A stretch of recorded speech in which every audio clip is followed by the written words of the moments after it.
Look, life will pass you by if you don't learn how to be more present.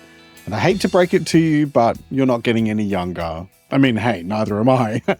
But here's the thing. You can be alive without actually living. In fact, it's surprisingly common, and it's something I see all the time as a counsellor. And sadly, it's a surefire recipe for mental health issues. It usually happens because we spend so much of our time either worrying about the future or ruminating over the past that we forget the only place life is actually lived is right here, right now. But learning to be more present is the anchor that helps you connect with who you are and what really matters in life. And it's one of the most powerful tools for improving your mental health and protecting your peace of mind. So today I'm going to show you how to do exactly that, with simple and practical ways to feel more present in your everyday life, even when it's tough. Because if you keep living like you're just trying to get through the day, eventually you'll wake up and realize you missed the actual experience of your life. So let's talk about being present. Hello and welcome to another episode of Let's Talk About Mental Health.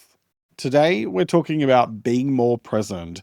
And that's because most of us are being constantly pulled in 100 different directions at once. Work demands, family responsibilities, constant notifications, and a never-ending to-do list that seems to keep on growing no matter how much we do. But somewhere in the middle of it all, we tend to lose ourselves, and we forget to actually experience the moment that we're in. But there's another way, a better way, especially for your mental health, and it's consciously choosing to be more present, which doesn't mean you need to sit cross-legged and breathe deeply, but instead it's about waking up to your life, noticing what matters, and learning how to actually be here, even when life feels like a bit of a hot mess. Being more present means constantly choosing to show up for your life, even when it's not perfect. It's about gently pulling your attention back from everything that's trying to distract you, especially your own thoughts.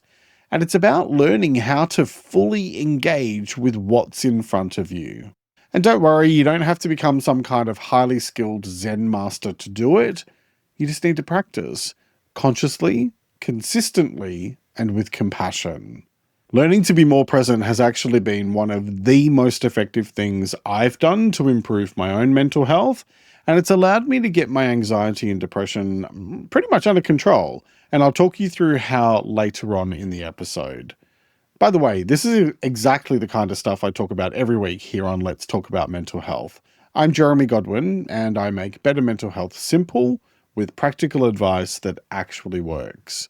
So, by the end of this episode, you'll have a solid understanding of what it really means to be present, why it matters so much for your mental well-being, and most importantly, how to actually do it, especially when life feels chaotic or overwhelming. So let's dive right in with some definitions, and let's talk about what does it mean to be present. Alright, so being present is about doing exactly what it says on the tin, being in the present moment. So really it's the practice of consciously bringing your focus and your attention into the current moment, noticing your thoughts, your feelings, your body, and your surroundings without judgment. It's about not getting caught up in what's happened in the past or what may happen in the future, but being able to be and exist and live in this moment rather than allowing yourself to be distracted by things that, well, aren't this moment. The thing is that we tend to do a lot of the stuff we do on autopilot rather than actually being consciously aware of what we're doing and what's going on around us. And we do that because we've had to adapt to this kind of go, go, go mentality that's expected of us as a way to cope with all of the many demands and pressures and inputs that come with living in our world. So many of us go through our days focused on what may or may not happen tomorrow, or going over and over things that did happen yesterday or even didn't happen yesterday. But the problem with that is that what's done is done, and what will be is what will be. You can influence the future, but you have no direct control over it, and you cannot change the past. Even Cher tried. She wanted to turn back time, couldn't, write a song about it instead. So the thing that you need to consider is, by focusing heavily, whether you're aware of it or not, on the past or the future or both, what you're actually doing is robbing yourself of life, because life is lived here in the present. There is no other moment that exists for sure. I know that's all philosophical and your head probably wants to explode right now, but no other moment exists for certain. So you can either make the most of this one that you're in, or you can stay focused on what happened, what didn't happen, what may happen, all of those other things that are not the present. And by doing so, you end up increasing issues like anxiety and depression and stress and burnout, simply because of the fact that you are missing out on the one place that you have an opportunity to change things for the better. And that's here, right now. You know, the thing that happens for a lot of us is that we get so focused on what may or may not happen tomorrow, or what did or didn't happen yesterday, that we forget about what is happening here and now. Being present means actually experiencing your life rather than just observing it or just reacting to things that are going on around you or your feelings, within you. Whether it means listening to someone intently, maybe that means actually eating a meal and paying attention to it, or noticing the weather, or just being more consciously aware of your thoughts and your emotional and mental state. You can easily wind up just going through the motions in life without even realizing it. You end up ticking boxes and getting things done and doing what's expected of you, whether that's at home or at work or both. And yet, that often leads to feeling completely disconnected from your own life, like you're watching it all happening from the sidelines, which can contribute to issues like stress, burnout, anxiety, and depression. Being present isn't about avoiding difficult emotions or ignoring what happened in the past or never thinking about the future or pretending that everything's fine. It's about consciously showing up with awareness and compassion even when things are hard, and choosing to put your focus in the one moment where you can actually make a difference, which is right now. Being present is not just a concept. It's a skill you can build moment by moment, because it's about learning how to actually be in the here and now instead of sort of being here, but your mind is actually elsewhere. And it's also so that you're not just existing, but you're truly living your life. So with that in mind, now let's talk about why being present matters.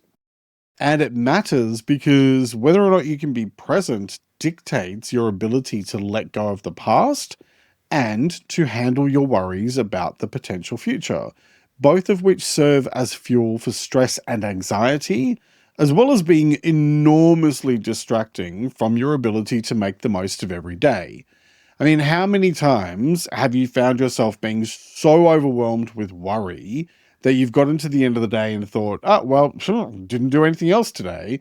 I mean, I'm sure you probably did some stuff, but you know what I'm saying. The thing is that when you are overwhelmed by worry, or when you are ruminating and going over and over and over stuff from the past, it robs you of living your life. And instead, being able to be present not only anchors you in this moment, but it long term leads to better mental well-being and much greater life satisfaction, because you're actually living your life rather than just going through the motions. When we're constantly distracted, or if we're emotionally checked out from the present, we miss important cues and signals from our body and from our emotions as well as from our relationships. Living in the past can trap you in regret. Living in the future can trap you in fear and anxiety. But consciously living in the present, however, brings you back to a place of stability. Being present helps you to regulate your emotions so much more effectively. You can better notice what's happening inside yourself and be a lot more objective without just reacting to your emotions impulsively, which, when you do, usually leads to a great big mess and a side order of drama. It improves connection, not just with others, but also with yourself. And it does that by creating space for real engagement and deeper awareness, because we're not just focused on these other things, we're actually here in the moment, spending time genuinely connecting with one another. And therefore, the quality of the connection is going to ultimately be much better than if you were just focused on tomorrow or yesterday. Consciously practicing being present supports better decision making, reduced stress, and an increased sense of calm, contentment, and clarity. Now, I mentioned at the start of the episode that being present has been the biggest thing that I've done to get my own mental health under control. And of course, there have been lots of things. I mean, this is the thing about mental health, people. You don't just do one thing and magically fix everything. You don't just pop a pill or read this one book or do this one technique and all of a sudden, it's fine. What you need to do is find the things that work for you. But more importantly than that is to find the things that address the needs that you have that are not being met. I have mentioned in previous episodes many times, if you're a regular listener, that I had a breakdown back in 2011, but that didn't just come out of nowhere. It wasn't like I just woke up one day and all of a sudden, surprise, breakdown. That built and built and built. And it built because I was neglecting myself in terms of my physical needs, looking after myself, but I was also neglecting my emotional needs. I wasn't addressing issues. I wasn't making sure that my needs were being met by other people, emotional needs. And I wasn't doing the things that I needed to do to treat myself with kindness and respect. And so I spent a massive amount of time, both leading up to that breakdown and then after. I had anxiety and depression severely for several years. I was agoraphobic, couldn't leave the house. I was terrified of everything. Huge amount of my time was spent in worry and rumination. So I would be looking at worst case scenario for all the things that could possibly go wrong. I could not see past the fear. And when it came to worry, there should be an Olympic sport for it because I would have several gold medals. I would have many gold medals because I was able to take things that had happened and examine them to the point that I would find new things to be worried about inside of the things that I was already worried about, and new things to have these negative thoughts and feelings about. And look, ultimately, a lot of that had to be dealt with in therapy, and I needed to address the impact of childhood trauma and those types of things. But the point that I'm making here is along the way, I realized that I was spending so much time in the past and so much time in the future that my life was just a blur. There would be days where I didn't even realize how the hell I'd gotten to dinner time. And somewhere I don't even know where at this point, but I stumbled across something about being more present. And I thought, oh, that's a nice idea. Can't do that. But I gave it a go. And I think the first time I did it, I probably lasted about 3 seconds. And even the 30th time that I did it, I think I might have managed to get myself up to about 5 seconds. And I am not somebody who can sit and meditate or anything. So don't worry, I'm not going to be telling you that that's what you need to do. If it works for you, it works for you. Great. But for me, it was about consciously reminding myself if and when I found myself in a place of focusing too much on the past or too much on the future, saying, I am here in this moment now. I am safe, and just gently bringing my focus back to the present, whether that's looking at the clouds or playing with my cat, or having a cup of tea and feeling the physical sensations of the hot mug and the taste of it, and then the sensation of it going down as I drank it.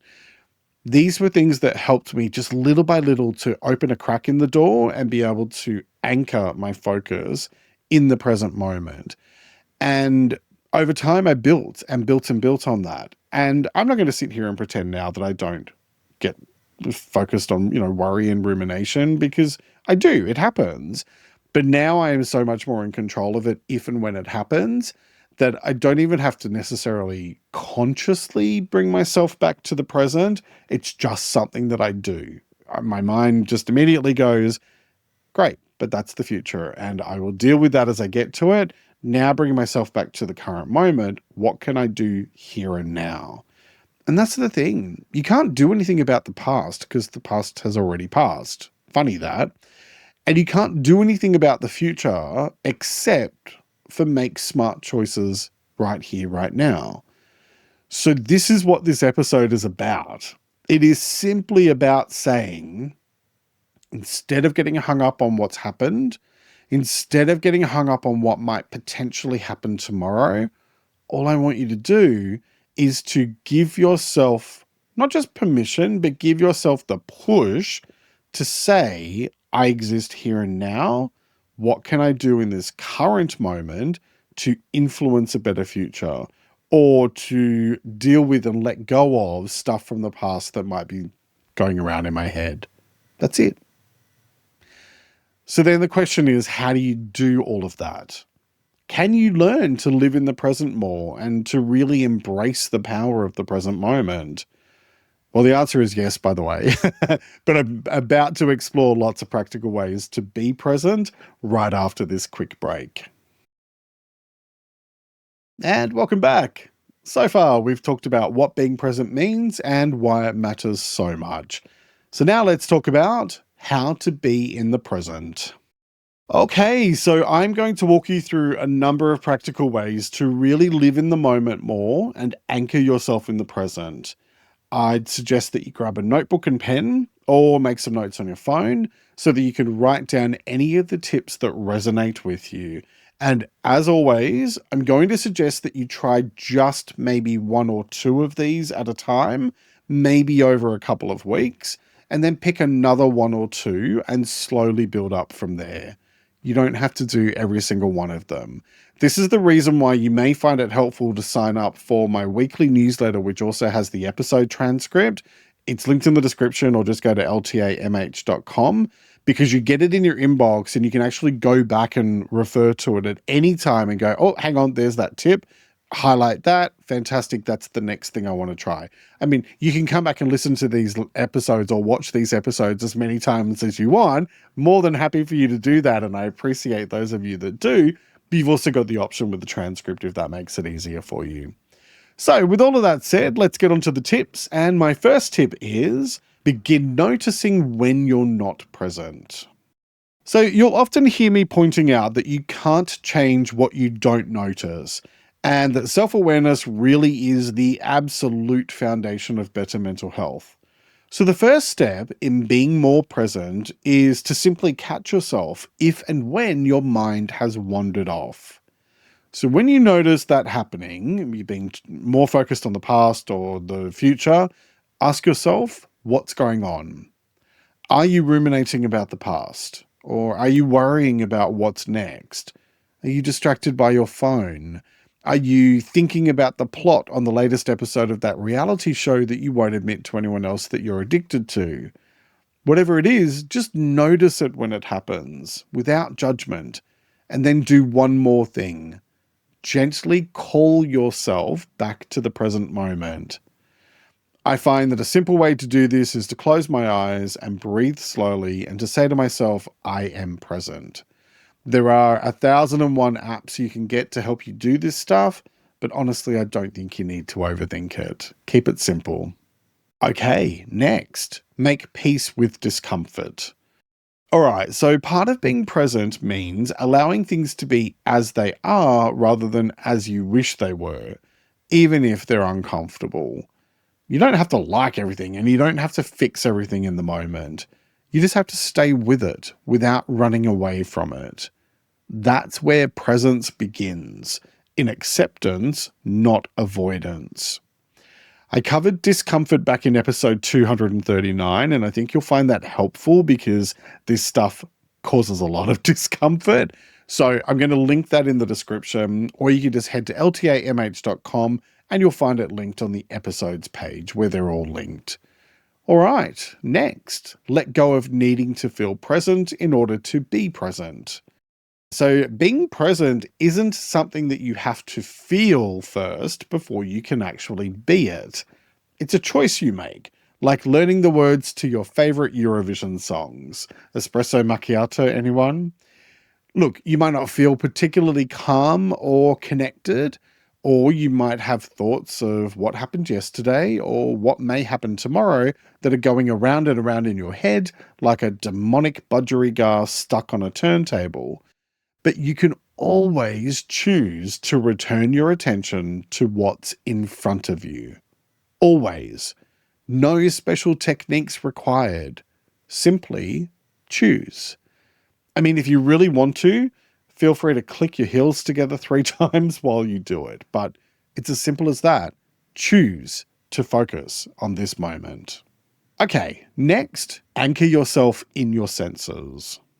Your 5 senses, sight, sound, smell, touch, and taste, are incredibly powerful tools for grounding you in the present because they require you to actually focus on the present moment in order to fully process the information they're presenting to you.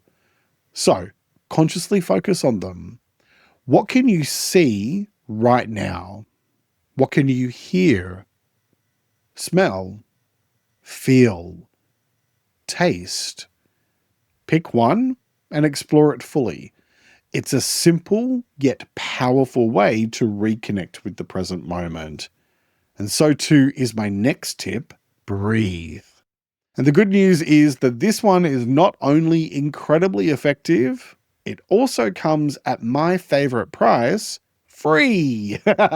So, aside from the fact that you need to breathe in order to live, it also serves lots of other useful purposes. Did you know that gentle breathing activates your body's parasympathetic nervous system, which helps you to calm down when you're feeling anxious or stressed? Plus, it helps you to focus on the here and now. Your breath is always with you. So, when you feel yourself getting pulled away from the present moment, take at least 3 deep, slow, and conscious, deliberate breaths. Let each exhale be an invitation for your mind to return to the present moment. And give yourself permission to let go of anything that's taking you away from this moment. If that's hard to do, write it down and resolve to come back to it later. Breathing is a simple and effective anchor that focuses your attention within. And a few simple breaths can make a massive difference very, very quickly. Like Her Royal Highness, Lady Kylie of Minogue, told us in her 1998 single, breathe, breathe. It won't be long now. And if you're anxious and struggling to do that, I'd highly recommend that you check out episode 281 about how to deal with anxiety.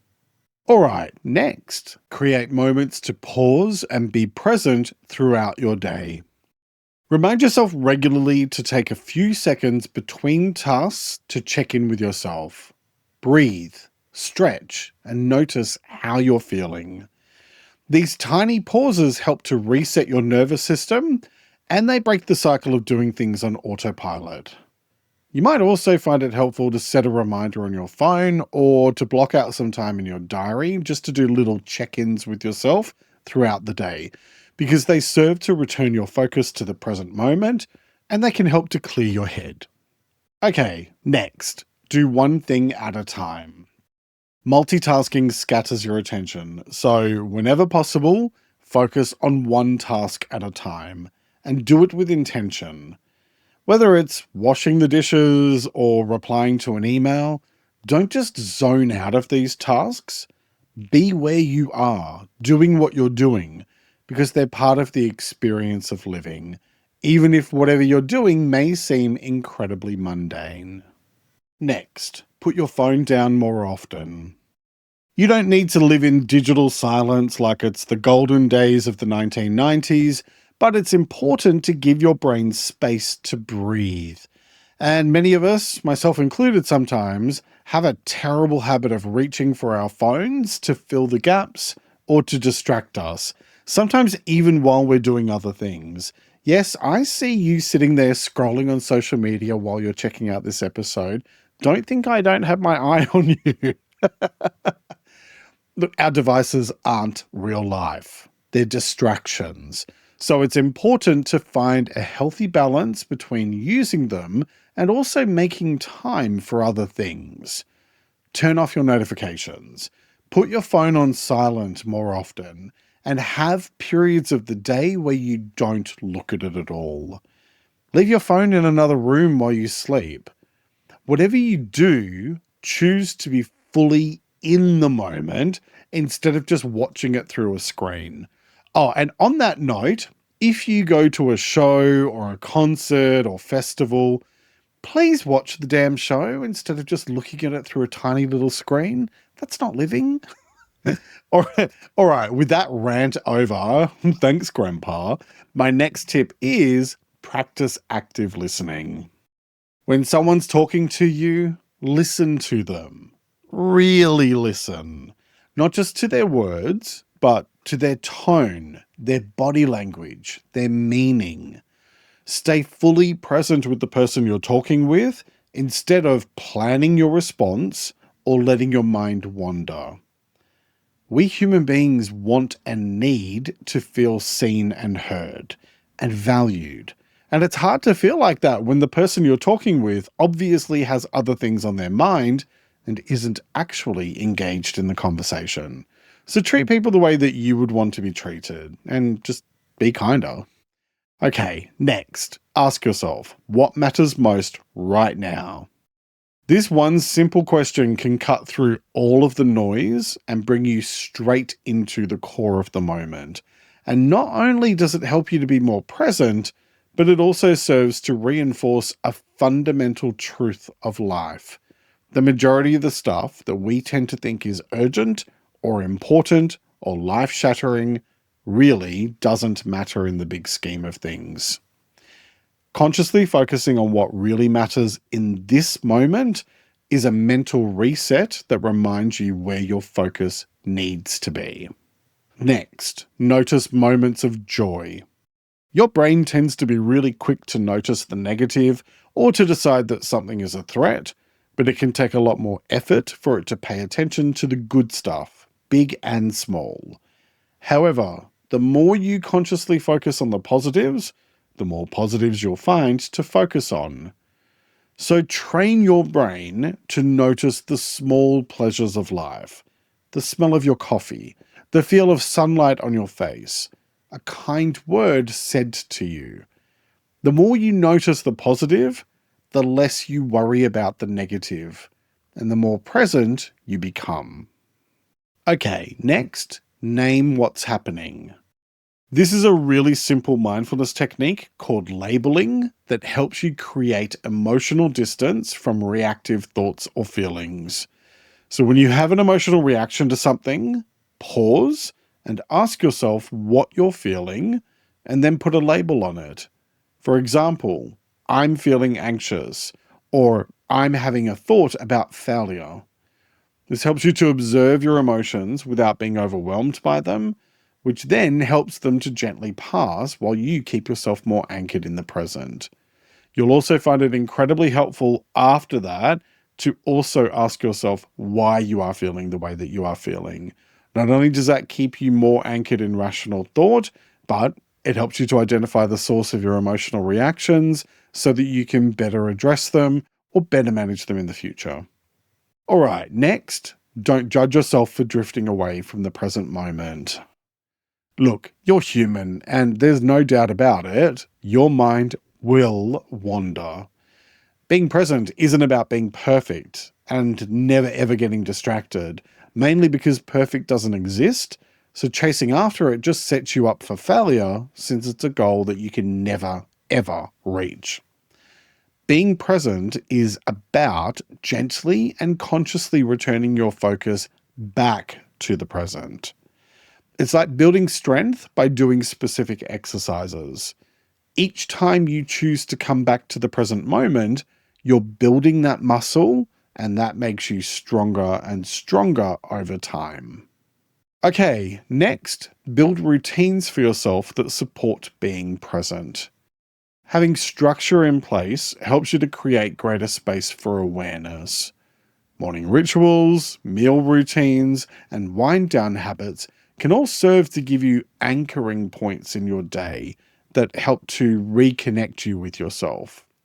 I have a simple daily reflection tool that helps you to do this in just a few minutes 3 times a day.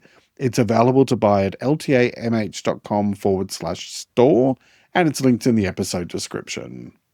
Okay, next, create quiet moments for yourself and protect them fiercely. Look, I don't want to sound all philosophical and Instagrammy here, but stillness really is fertile ground for presence. And choosing to regularly take time for yourself helps you to connect with yourself and the present moment, with your present moment. Whether that means taking a quiet walk, or a few moments for daily reflection, or simply blocking out time to stare out of the window, just give yourself space to be without doing. Because here's the thing, life doesn't just stop because you're not paying attention to it. It keeps on going, whether you're present for it or not, moment by moment, day by day. And in the words of Ferris Bueller, life moves pretty fast. If you don't stop and look around once in a while, you could miss it. Choosing to be more present won't make your problems suddenly disappear, but it will change the way you experience them. It helps you to respond to things with more clarity instead of reactivity. It deepens your relationships, and it lets you actually live your life instead of just racing through it. Because when it comes to being present, what it all boils down to is this. If you're not truly here for your life, you're going to miss it. And that would be a terrible shame. The choice is yours, as it is with all things related to your well-being. So, what choice will you make today? Each week I like to finish up by sharing a quote about the week's topic, and I encourage you to take a few moments to really reflect on it and consider what it means to you. This week's quote is by Abraham Maslow, and it is, "The ability to be in the present moment is a major component of mental wellness." Let me repeat that. The ability to be in the present moment is a major component of mental wellness. All right, that's nearly it for this week. What's one simple thing you can do today to bring yourself back to the present moment? Let me know in the comments and let's talk, because the more we talk about it, the easier it gets. Sign up for my weekly newsletter at ltamh.com and support me on Patreon for early access to ad-free episodes. They're both linked in the description. Thank you very much for joining me today. Look after yourself and make a conscious effort to share positivity and kindness out into the world, because you get back what you put out. Take care and talk to you next time. You'll also find my episode about dealing with overwhelm helpful. It's linked in the description. Next week, I'll be talking about letting go of anger. Follow or subscribe to never miss an episode, and have a great week. Let's Talk About Mental Health is an independent program. Discover more at ltamh.com.